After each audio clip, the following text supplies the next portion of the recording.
नमस्कार, आपका स्वागत है मेरी क्लास में। मैं हूं गीतिका और हमारा टॉपिक चल रहा है आदिकाल की पृष्ठभूमि। हमने कल आदिकाल की पृष्ठभूमि टॉपिक स्टार्ट करा था और उसमें हमने राजनीतिक परिस्थिति के बारे में जाना था। आज हम आदिकाल की धार्मिक परिस्थिति के बारे में जानेंगे। ये पृष्ठभूमि के रूप में काम करा है इन परिस्थितियों ने। ठीक है, अब लिखिए धार्मिक परिस्थिति कैसी थी आदिकाल में। आदिकाल में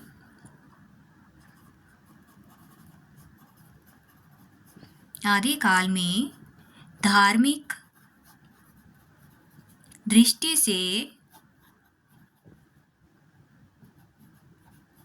तीन संप्रदायों का विशेष प्रभाव परिलक्षित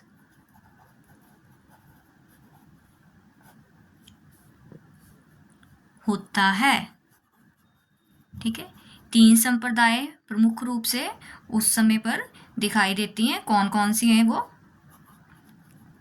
सिद्ध संप्रदाय,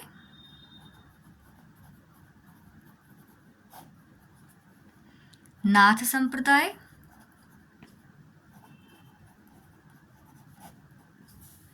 एवं जैन संप्रदाय।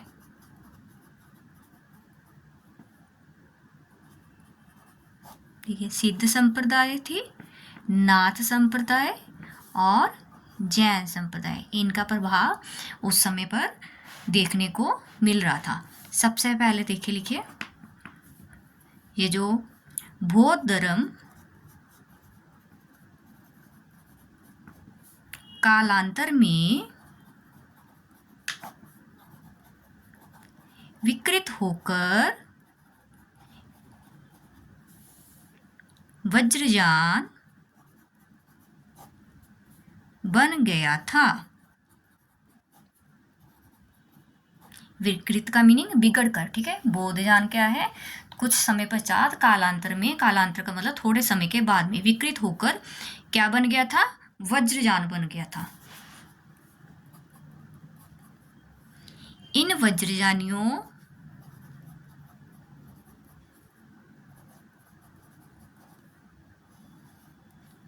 को ही सिद्ध कहा जाता है। ठीक है, इन वज्रयानियों को ही सिद्ध कहा जाता है। ये वज्रयान किससे निकला था? बौद्ध धर्म से। तो सिद्ध मूल रूप से किससे निकले हैं? बौद्ध धर्म से निकले हुए हैं। सिद्ध जो है बौद्ध धर्म की वज्रयान शाखा से निकले हैं।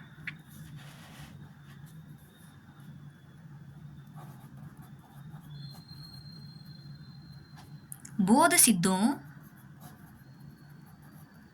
के तंत्र मंत्र, ठीक है, ये जो सिद्ध है वो तंत्र मंत्र, ये सब बातें, जादू टोना करते थे।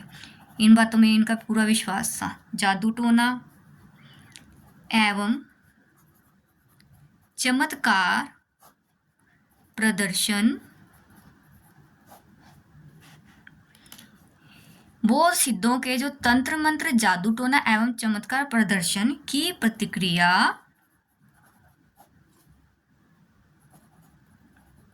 स्वरूप, अब इसकी भी प्रतिक्रिया हुई। जो बौद्ध सिद्ध हैं उनके तंत्र मंत्र की प्रतिक्रिया किसने की? नाथ संप्रदाय ने। प्रतिक्रिया स्वरूप नाथ संप्रदाय का उदय हुआ। ठीक है, नाथ संप्रदाय ने क्या है? बौद्ध सिद्धों का विरोध किया। क्यों? क्योंकि ये तंत्र मंत्र, जादू टोना और चमत्कारों में विश्वास रखते थे। नाथ संप्रदाय के प्रवर्तक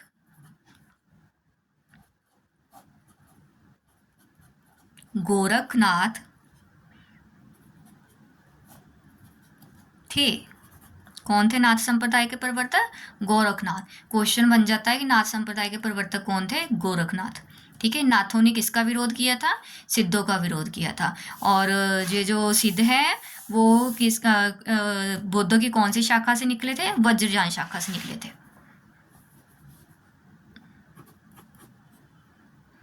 भारत के पश्चिमी प्रदेशों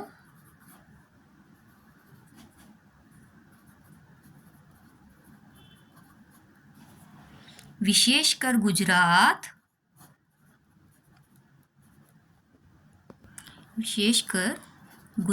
गुजरात कहाँ है? भारत के पश्चिम में, ठीक है। विशेषकर गुजरात में जैन मत का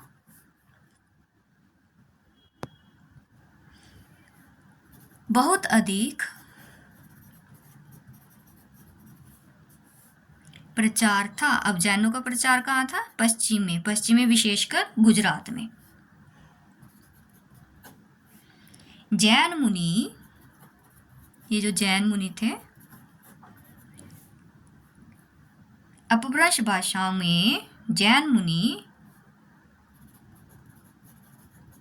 अपभ्रंश भाषा में रचनाएं लिख रहे थे, ठीक है। जैन मुनियों की जो रचना है वो अपभ्रंश भाषा में लिखी गई। इनके ग्रंथ अपभ्रंश भाषा में मिल रहे हैं। इनके आदि कवि कौन थे? स्वयंभू थे। अपभ्रंश भाषा जैनों के आदि कवि स्वयंभू थे, लिख रहे थे। और लिखे इनके स्वयंभू,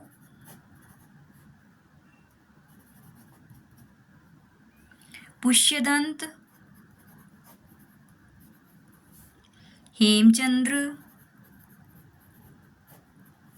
धनपाल जैसे अनेक कवियों ने अपनी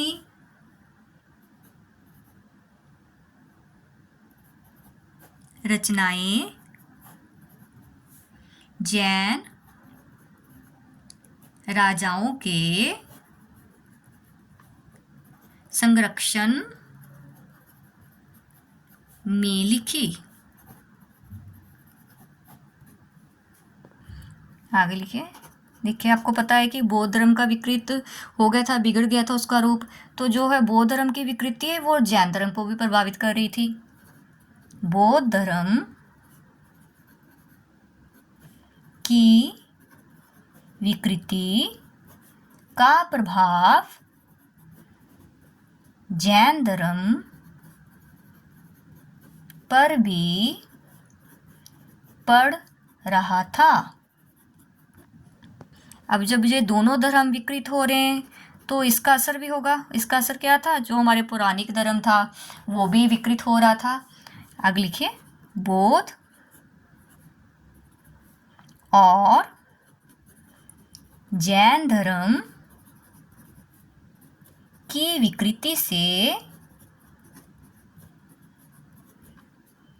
वैदिक और पौराणिक धर्म में भी विकृति आ गई,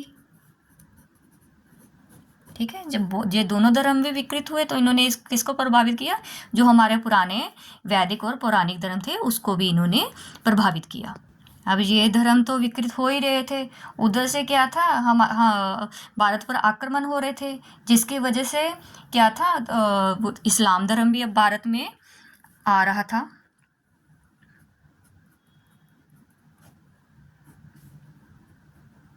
धार्मिक अशांति के समय इस्लाम धर्म भी भारत के द्वार खटखटा रहा था, ठीक है। पहले मैंने आपको बताया राजनीतिक परिस्थिति में कि मोहम्मद गोरी और गजनवी क्या है, आक्रमण कर रहे थे। इससे क्या है, इस्लाम धर्म हमारे भारत में आ रहा था।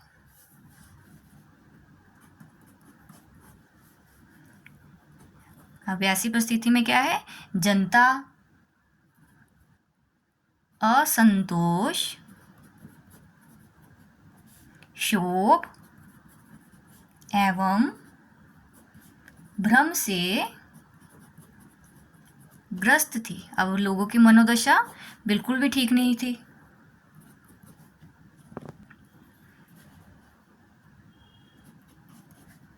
आदिकाल के साहित्य में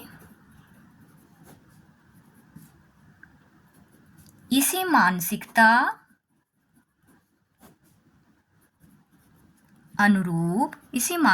के अनुरूप खंडन मंडन, ठीक है, एक दूसरे के धर्म का खंडन मंडन कर रहे थे कि मेरा धर्म अच्छा है तुम्हारा बुरा है, खंडन मंडन।